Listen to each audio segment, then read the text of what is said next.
drilling soal dari modul EduLab tahun 2017, nomor 16 tentang anfistum. Di sini soalnya ada kambium yang terletak di antara xilem dan floem disebut ada kambium intravaskuler, kambium ekstravaskuler, kambium gabus, kambium fasis, sama kambium interfasis. Di sini berarti kalau misalnya dengar kata kambium, salah satunya ada di batang pohon kan ya. Kita gambar batang pohonnya dulu. Jadi ada batang pohon. Nah, si batang pohon kan kayak gini. Kalau misalnya dibelah terus dilihat dari atas, dia bentuknya itu seperti ini.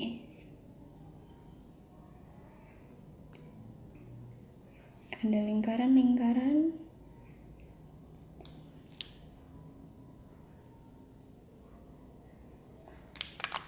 Terus yang lingkaran yang di dalam ada bentuknya yang kayak kepingan-kepingan.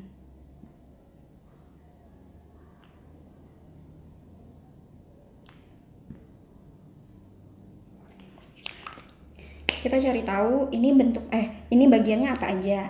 Yang pertama, yang paling luar. Ini yang disebut dengan jaringan gabus.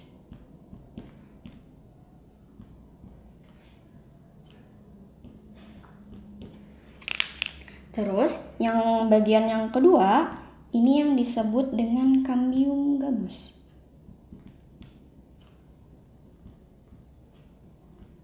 Nah, si kambium gabus ini disebut juga nama lainnya itu velogen. Nah, yang namanya kambium itu berarti mengalami pembelahan. Nah, si velogen ini dia bisa mengalami pembelahan ke arah luar atau yang disebut juga dengan velum. Nanti dia ini akan membentuk yang namanya kulit pohonnya. Terus ada pembelahan yang ke arah dalam. Ini yang disebut dengan velodon. Ini yang bakal ngebentuk si kayu pohonnya. Terus yang bagian lingkaran yang paling dalam. Di sini ada yang bagian sini sama yang bagian sini. Ini yang disebut dengan kambium vaskuler atau disebut juga kambium fasis. Itu nama lainnya. Nah, si kambium vaskuler ini dia juga dibagi menjadi dua bagian. Ada yang namanya intravaskuler sama ada yang namanya inter.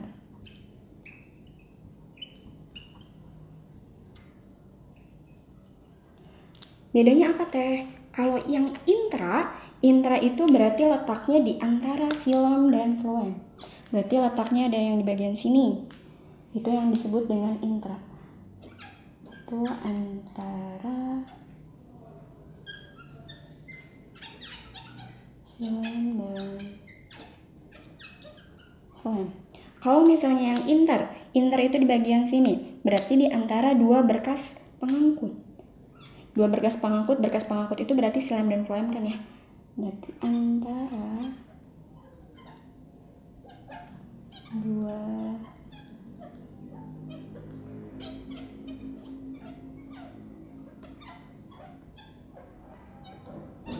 berkas pengangkut. Intervaskuler ini nama lainnya itu yang interfasis. Berarti kalau misalnya yang si berkas vaskulernya, kalau yang ke arah luar, ini yang disebut dengan floem. Kalau misalnya yang ke arah dalam berarti xilem.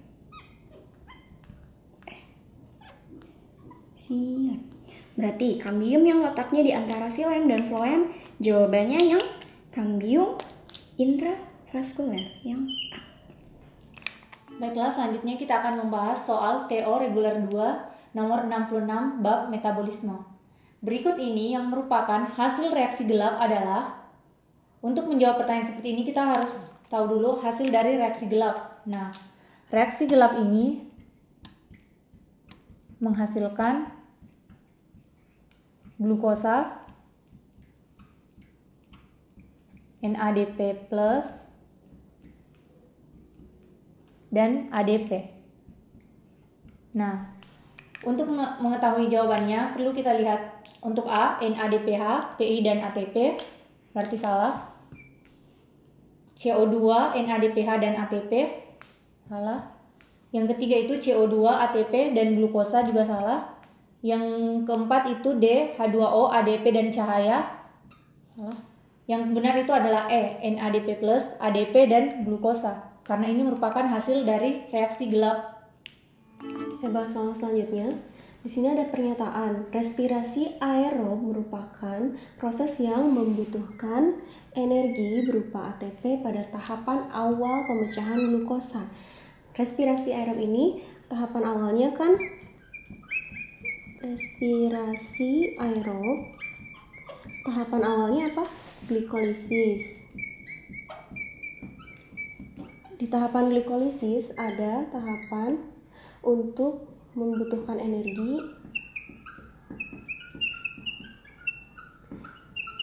minjem dari lingkungan, dan ini yang kedua menghasilkan energi.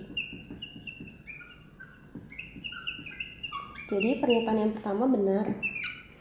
Lalu respirasi aerob merupakan reaksi katabolisme yang melepaskan energi. Ya, karena akhir dari respirasi aerob ini menghasilkan sebanyak 36 ATP, 36 energi. Jadi pernyataannya benar. Namun pernyataan 1 dan 2 tidak berhubungan. Jadi jawabannya adalah B. Oke, teman-teman, pada kesempatan kali ini kita akan membahas mengenai materi SBMPTN. Nah, ini salah satu soal dari materi atau substansi genetik. Menurut penelitian dari tim akademiknya EduLab, soal ini adalah salah satu materi yang sering keluar di SBMPTN. Jadi kalau teman-teman lihat 10 tahun terakhir, ini adalah materi wajib yang sering keluar antara 1 sampai 2 soal. Nah, di soal nomor 47 ini di sini ada soal pasangan basa yang paling mungkin membentuk ikatan hidrogen adalah basa purin dan pirimidin. Jadi teman-teman lihat di sini ada beberapa kata kunci. Di sini adalah pasangan basa, kayak gitu ya. Ini pasangan basa. Kemudian di sini membentuk ikatan hidrogen adalah basa purin dan pirimidin. Itu kata kunci yang pertama. Kemudian yang kedua, pasangan basa purin-purin terlalu besar dan pasangan pirimidin terlalu kecil untuk membentuk ikatan hidrogen. Jadi di sini teman-teman harus membandingkan apakah betul purin-purin itu ikatannya terlalu besar, sedangkan ikatan pirimidin dan pirimidin itu terlalu kecil. Oke. Sebelum kita jawab, kita akan coba review dulu materi tentang DNA. Jadi kalau kita lihat DNA itu komponennya apa aja? Jadi yang pertama, dia punya ada yang namanya adalah komponen fosfat. Biasanya ditulis dalam bentuk PO4-. Kemudian dia punya komponen gula. Gula di sini adalah gula deoksiribosa. Jadi sejenis gula yang kemudian kehilangan satu atom oksigen. Kemudian di sini ada komponen basa nitrogen. Nah, basa nitrogen di sini tadi kita lihat ada purin, ada pirimidin. Nah, purin itu ada komponennya, ada adenin dan guanin. Sedangkan pirimidin itu ada komponennya, ada timin dan sitosin. Bisa disingkat S atau C. Nah, jadi kalau kita lihat lagi, DNA itu strukturnya double helix, teman-teman. Jadi kalau kita lihat DNA, saya gambar di sini. Ini ceritanya DNA nih. Dia bentuknya double helix. Nah, dia bentuknya double helix. Kalau saya perbesar gambarnya, bentuknya jadi kayak single stranded, dia akan lurus. Nah, ini lurus seperti ini. Jadi kalau teman-teman lihat, ini adalah basa nitrogen di bagian tengah, pasangan basanya. Nah, jadi di sini adalah basa nitrogen. Nah, di sini keberadaan dari basa nitrogen adenin, purin, timin, dan sitosin ada di bagian tengah. Nah, sekarang kalau kita lihat dari struktur, adenin dan guanin yang termasuk ke dalam purin, itu dia memiliki bentuk struktur bentuknya seperti ini, teman-teman. Jadi dia bentuknya 1/6 seperti ini. Nah, satu lagi di sini dia punya bentuk kayak gini. Jadi ini adenin sama guanin itu bentuknya mirip-mirip. Jadi bentuknya seperti ini. Sedangkan pirimidin dia bentuknya cuma punya satu gugus. Nah, kira-kira seperti inilah ya. Nah, gitu. Jadi purin itu ukurannya lebih besar. Jadi kalau kita lihat di sini, ukuran purin itu lebih besar dibandingkan ukuran pirimidin. Nah, kita kembali ke bentuk struktur DNA. Jadi kalau teman-teman lihat, kalau kita pengen punya struktur DNA yang double helix, yang seakan-akan jaraknya sama ya. Jadi kalau teman-teman lihat di sini adalah lurus. Ini berarti kalau teman-teman lihat bahwa purin, si adenin sama guanin ini, dia harus berpasangan dengan pirimidin. Kenapa? Karena kalau teman-teman lihat, kalau kemudian kita pasangkan purin dengan purin, ini kan DNA yang sebenarnya kayak gini ya. Tapi kalau misalnya sekarang kita bandingkan, misalnya nih, kita pakai bentuk purin dengan purin. Nah, dia bentuknya pasti lebih lebar. Kenapa lebih lebar? Karena bentuk molekulnya lebih besar. Jadi kalau saya gambarin, dia bakal kayak gini. Jadi ini satu. Nah, nanti dia berpasangan. Ceritanya di sini dia akan berpasangan. Nah, jadi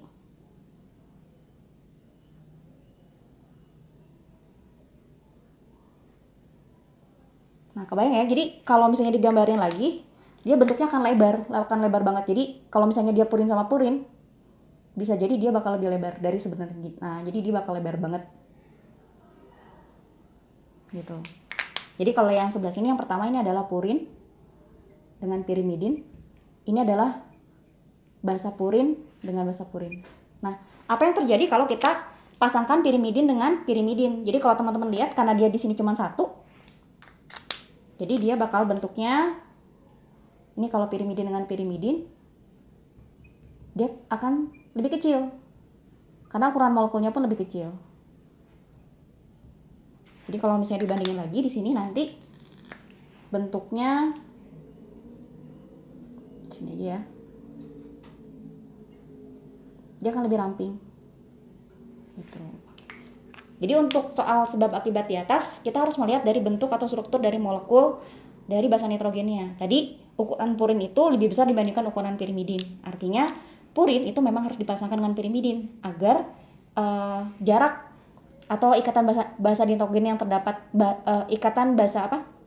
ikatan hidrogen yang terdapat di dalam si DNA itu jaraknya pas. Oke, jadi kita lihat pernyataan pertama. Pasangan basa yang paling mungkin dalam bentuk ikatan hidrogen adalah purin pirimidin. Oke ya. Pernyataan pertama benar. Karena tadi kita lihat ya, jaraknya pas. Jadi ukuran molekul yang besar dipasangkan dengan ukuran molekul yang kecil. Pernyataan yang kedua, kalau purin dengan purin terlalu besar. Betul, karena kalau kita pasangkan adenin dengan guanin, tadi ya, karena ini molekulnya gede, nah dia pasti lebih lebar. Itu betul. Sedangkan kalau pirimidin dengan pirimidin, berarti di sini adalah timidan sitosin. Tadi karena dia ukurannya kecil, cuma satu nih molekulnya, dia pasti lebih sempit kayak gitu. Terlalu kecil untuk bentuk ikatan hidrogen. Ya, pernyataan pertama benar, pernyataan kedua juga benar. Dan kalau teman-teman lihat, ini menyatakan hubungan sebab akibat kayak gitu. Karena di sini alasannya betul. Kenapa purin dan pirimidin itu kemudian harus dalam satu rangkaian supaya ukurannya pas, sehingga nanti bentuk dari DNA itu bakal pas double helix. Teman-teman, kali ini kita akan bahas soal SBMPTN tahun 2015 paket Saintek tentang sistem ekskresi. Soalnya, perhatikan skema pembentukan urin berikut. Yang pertama, darah mengalami proses nomor 1 akan menghasilkan filtrat X, kemudian filtrat X mengalami proses nomor 2 dan akan menghasilkan filtrat Y, dan filtrat Y mengalami proses nomor 3 menghasilkan urin. Yang ditanyakannya, proses yang terjadi pada nomor 2 dan 3 adalah untuk proses pembentukan urin, yang pertama, darah akan masuk ke ginjal, kemudian di bagian glomerulus dia akan menjalani proses filtrasi yang menghasilkan urin primer.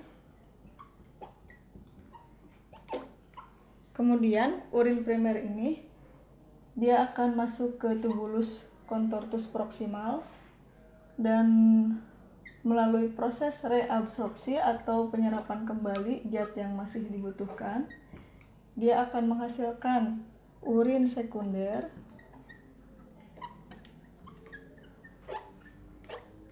Kemudian urin sekunder ini akan menuju ke tubulus contortus distal dan menjalani proses augmentasi atau penambahan zat-zat yang sudah tidak diperlukan seperti urea, amonia, bilirubin, dan lain sebagainya, dan akan menghasilkan urin yang sesungguhnya.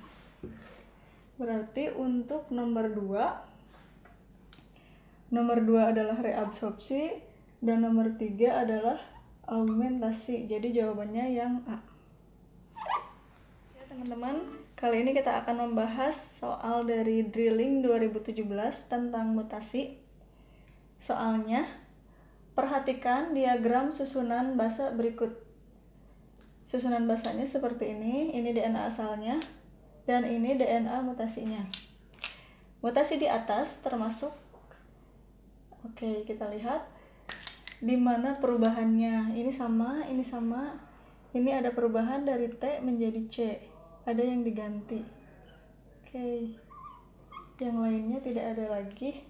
Oke, karena ini ada yang diganti, berarti dia termasuk mutasi substitusi atau penggantian. Nah, substitusi ini ada 2.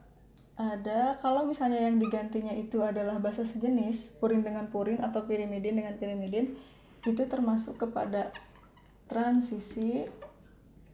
Apabila berbeda jenis, itu termasuk ke transversi. Oke, kita lihat di sana T diganti dengan C. Oke, T dan C itu dia sama-sama basa purin. Sama-sama basa pirimidin. Jadi basa pirimidin diganti dengan basa pirimidin lagi. Berarti jawabannya adalah transisi. Hai teman-teman, kali ini kita akan membahas soal UMPTN tahun 2000, rayon C tentang biologi sel. Soalnya, organel yang terlibat dalam pembentukan ATP adalah 1. Kloroplas, 2. Badan Golgi, 3. Mitokondria, dan 4. Retikulum endoplasma. Oke. Jadi ATP itu dihasilkan oleh kloroplas dan mitokondria. Oke, ATP dihasilkan oleh yang pertama kloroplas. Ini pada saat reaksi terang fotosintesis.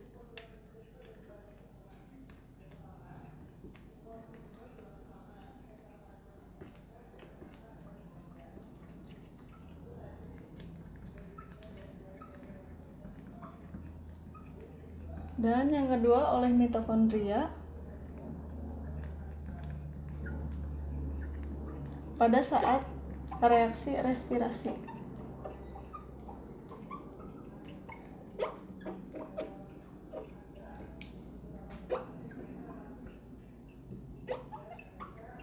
Jadi jawabannya adalah 1 dan 3. B. Oke teman-teman, kali ini kita akan bahas soal UMPTN 93 rayon A tentang sistem pencernaan. Soalnya, jonjot usus halus bertugas untuk memperluas bidang penyerapan sari makanan. Yang diserap oleh jonjot usus halus antara lain, ini ada protein, glukosa, zat pati, dan asam amino. Yang akan diserap oleh usus halus adalah yang sudah mengalami pencernaan terlebih dahulu. Nah, di antaranya yang pertama protein, yang itu protein dia akan diserap dalam bentuk asam amino.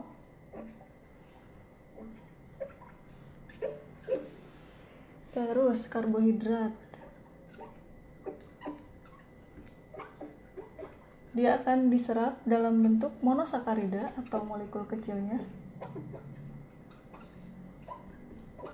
terutama glukosa.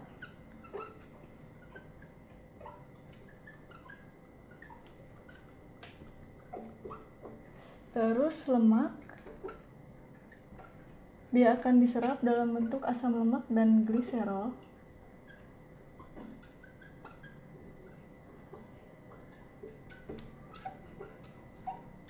Terus vitamin itu tidak dicerna terlebih dahulu tapi langsung diserap, jadi dia akan diserap dalam bentuk vitamin lagi.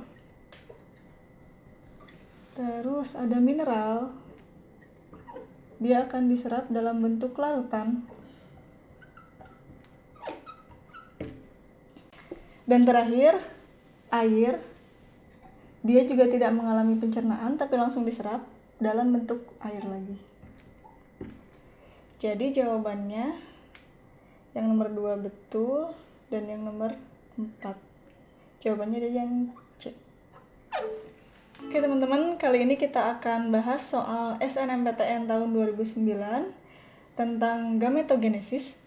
Soalnya, pada spermatogenesis, urutan proses pembentukan spermatozoa yang tepat adalah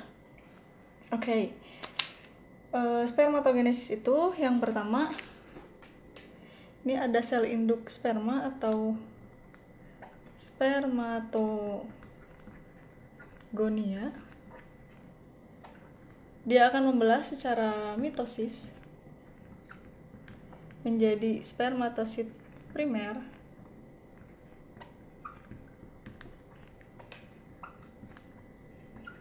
Kemudian nanti spermatosit primer dia akan membelah secara meiosis. Oke, ini diploid ya. Ini juga diploid. Meiosis 1 menjadi spermatosit sekunder. Di sini sudah haploid. Kemudian nanti spermatosit sekunder akan mengalami meiosis 2